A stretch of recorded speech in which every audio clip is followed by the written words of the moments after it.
নমস্কার বন্ধুরা, কেমন আছেন সবাই? আশা করি সকলে ভালো আছেন, আমিও ভালো আছি। আজকে দুপুরে রান্নায় ছিল গাটি কচু আলু দিয়ে ধনেপাতা দিয়ে তরকারি, আর কিছুটা চাল কুমড়ো ছিল, সেটা একটু পুর বানিয়ে নিয়েছিল মা। আর পাতলা করে একদম মুসুর ডাল করেছিল কালো জিরে ফোড়ন দিয়ে।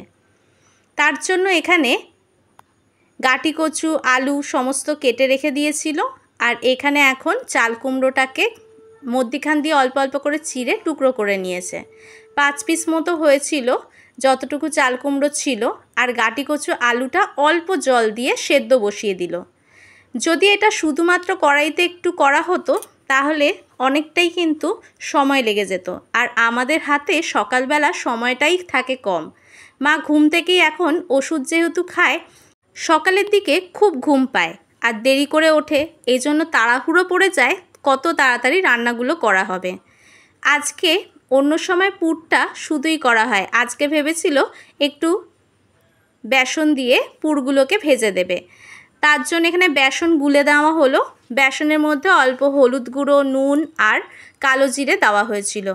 আর এখানে পেঁয়াজ রসুন লঙ্কার যে পেস্ট করা হয় তার সঙ্গে অল্প সর্ষে গুঁড়ো দিয়ে অল্প একটু মশলা প্রত্যেকটা পুরের ভেতরে ঢুকিয়ে দেওয়া হলো। আর প্রত্যেকটা পুরের মধ্যেও কিন্তু হলুদ দিয়ে দেওয়া হয়েছে মাখিয়ে। বেসনের ব্যাটারটা তৈরি করার সময় জলটা একটু বেশি পড়ে গেছিল, অল্প অল্প করে দিলেই ভালো হতো, কিন্তু এখন তো তাড়াহুড়োর সময় এই রকম ভুলভ্রান্তি হয়েই থাকে। তো এই জন্য আবার কিছুটা বেসন গুলে বেশি করে বেসন গুলে ফেলা হয়েছিল। এদিকে ভাতটা তো আগেই বসিয়ে দেওয়া হয়েছে। দেখো ব্যাটারটা অনেকটাই পাতলা হয়ে গিয়েছে, একটু ঘন ব্যাটার হলে কিন্তু দিতে সুবিধা হয়।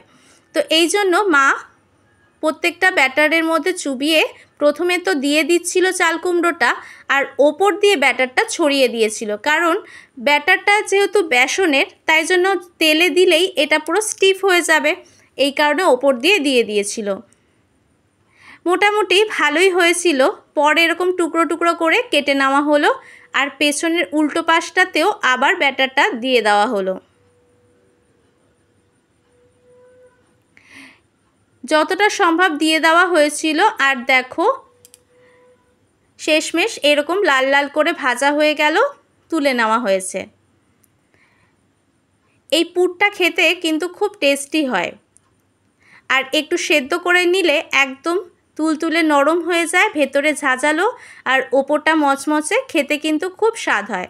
আর এই দেখো বেসনটা একটু বেশি গোলা হয়ে গিয়েছিল, তাই এইগুলো একটুখানি বড়া ভাজা হয়ে গিয়েছিল। আর এখানে দেখো সেদ্ধ হয়ে গেছে গাটি কচু আর আলুটা। এইবারে কালো জিরে ফোড়ন দিয়ে এখানে আলু আর গাটি কচুটা দিয়ে দেওয়া হলো। পরিমাণ মতো হলুদ গুঁড়ো আর পরিমাণ মতো নুন দেওয়া হলো। তারপর এটা সুন্দর করে ভেজে নিতে হবে। এখানে অল্প মশলা ছিল, পেঁয়াজ রসুন লঙ্কার পেস্ট, সেটা অল্প দিয়ে দেওয়া হলো। এই মশলাটা দিলে একটু খেতে আরও টেস্টি হয়ে যায়।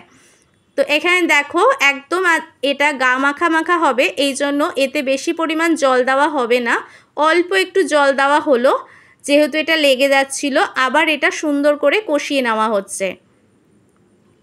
এটা খেতে আমিও খুব পছন্দ করি, আর আমার ছেলেও খুব পছন্দ করে।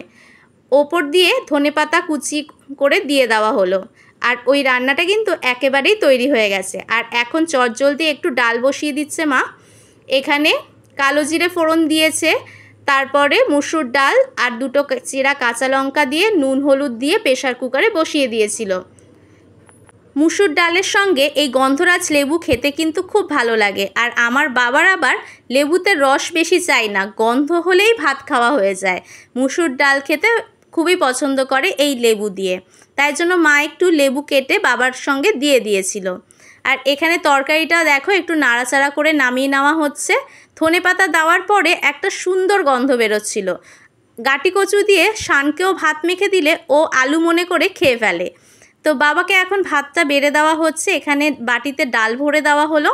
আর ডালটা আজকে পেঁয়াজ দিয়ে ফোড়ন দিয়ে করেনি, পেঁয়াজের ডাল আবার এখন একটু ভ্যাপসা গরম রয়েছে, তো বাবা যখন দুপুরবেলা খায় অনেক সময় নষ্ট হয়ে যেতে পারে, তাই জন্য কালো জিরে ফোড়ন দিয়ে করেছে। আর এখানে ভাত বেড়ে দিয়ে পাশে একটু তরকারি তুলে দিল আর একটা পুর তুলে দিল। আর এখানে ডাল তো আগেই দিয়ে দিয়েছিল। আজকের মতো বাবার টিফিন একেবারে রেডি। তোমাদের যদি আজকের ভিডিওটা ভালো লেগে থাকে অবশ্যই লাইক কমেন্ট করে জানাবে। আর আমার ভিডিওটা শেষ অবধি দেখার জন্য অসংখ্য ধন্যবাদ। তোমরা এইভাবেই আমাকে ভালোবাসা দিয়ে যাও, আমি সকলের পাশে থেকে তোমাদেরও ভালোবাসা দেব।